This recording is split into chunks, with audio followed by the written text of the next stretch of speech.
So the last speaker of our panel is Walter Engelund. Walt is the Deputy Associate Administrator for Programs in our Space Technology Mission Directorate. Thanks for joining us today, Walt. Hey, thanks, Jake. Good to see you. Quick comms check. Can you see and hear me? You're Okay. good. Hey, I've got a quick set of slides, actually 5 slides in 5 minutes. It's a little bit like speed dating here, but I want to tell you a little bit about what we're doing in Space Technology Mission Directorate and then give you an opportunity to help us define our future. So I'm going to go ahead to the next slide. We have in space technology sort of this overarching goal of ensuring American global leadership in space technology.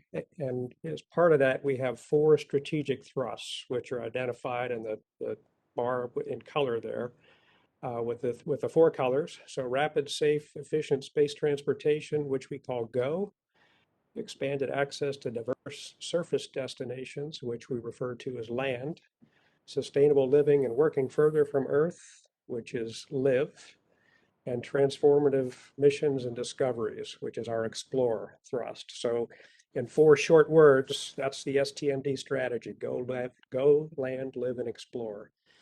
And we're investing in each of those areas. We have a portfolio that spans the technology readiness level spectrum to enable us to go to the moon and Mars and beyond. And you can see they're sort of color coded there, some of the capabilities and technologies we're developing in the various color codes that map to the Go, Land, Live, Explore themes. But really what I'll do for this group is draw your attention to the technologies and the systems that are sort of sitting there in blue and on the surface of the moon, the lunar surface picture in the middle. We have, and many of you, I saw some familiar names on the WebEx channel here. Some of you were probably at the Lunar Surface Innovation Consortium last week. For those that were welcome back. Good to see you again. But we have, through that community, a set of working groups in these 5 thematic areas, and you can see them there in blue on the lunar surface: sustainable power and surface utilities, in situ resource utilization, ISRU, survival in extreme environments, so things like extreme cold temperatures and the radiation environment on the surface of the moon, autonomous excavation and construction, and advanced robotics and autonomy. And all of those things that we're developing for the lunar surface exploration and a sustained lunar presence, many of them map directly to the capabilities and the technologies and the systems we actually will need for humans to go to Mars. So we're doing that with a purpose and with very deliberate intention of both the sustained lunar presence and an eventual human destination at Mars. Let's go to the next slide.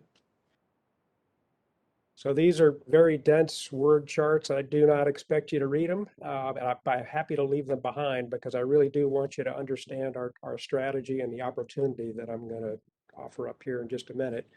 So you can see there the same 4 strategic thrusts: go, land, live, explore, and the column to the left.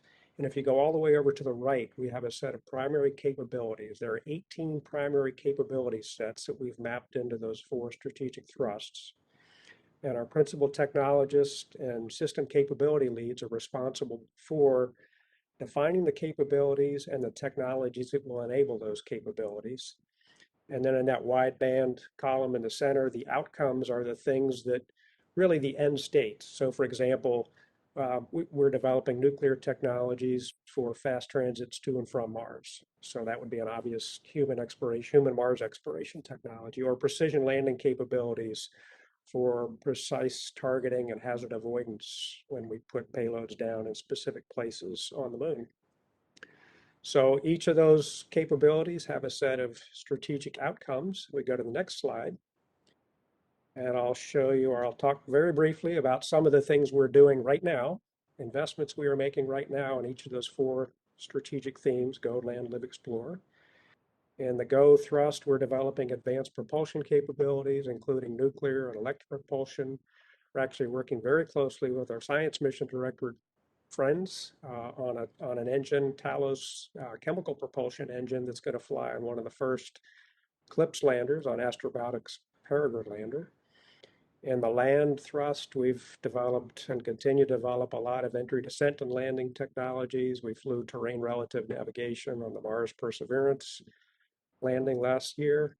We're developing advanced technologies for human Mars missions and things like navigation Doppler LiDAR and advanced sensor systems. In the live thrust area, we're spending a lot of time and energy on ISRU, in situ resource utilization, and surface power systems for the lunar surface, including solar power and nuclear power, nuclear fission power. And then finally, over in the Explorer thrust, we've got some examples, things like Deep Space Atomic Clock. We're launching a 12U CubeSat to the NRHO orbit later this month, the Capstone mission. So be watching for that. That's actually going to launch on a Rocket Lab launch vehicle out of New Zealand, I think May 27th, no earlier than May 27th. But so you should see that coming up very soon. Okay, next slide, please. So those are all things we're doing right now. What I want to talk about is our future investment portfolio and some things that we're planning to do in the future. So I mentioned the strategic thrust and the outcomes, the capabilities, which the principal technologist and system capability leads are developing for us. They have developed for each of those 18 capability areas what we call an envisioned future priority set. So this document and package has the current state of the art, current investments, a high level strategic plan, looking at the long-term investment strategy, and then what we call the logical tactical next steps. Some things we're going to make investments in the near future. And we use those to inform our technology prioritization and our solicitation planning. So they've just completed those documents in each of the 18 capability areas. And let's go one more slide, last one. And what we'd like to do now is invite you to help us. So those capabilities, those outcomes in the capability area and the Envision Futures documents have developed largely in-house with the principal technologists and capability leads. They have a network of people, both internal and external at NASA. But what we're doing right now is really opening up the aperture, and we want to reach out to the broader community, both industry and academia, and solicit your input. So we have just issued the first of 4 request for information, RFIs, last month around the GO thrust. So each of these are open. These RFIs will be open for about 6 weeks. And we're soliciting input. We're putting out these Envision Future documents and the packages for comment and review, and we want to hear your input. What do you think the things that we ought to be investing in each of these 4 strategic thrust areas? What do you think are the priorities? Maybe what's missing? Some technologies that you think you might have or might know of that we ought to be considering. The LIV RFI is going to be issued later this month in a few weeks or early June. Again, we'll be open for about 6 weeks.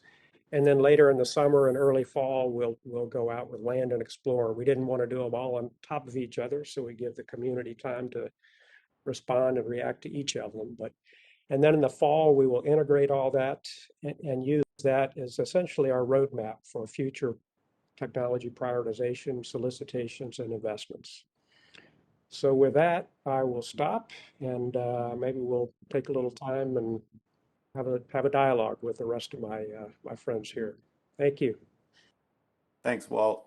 Really exciting stuff there.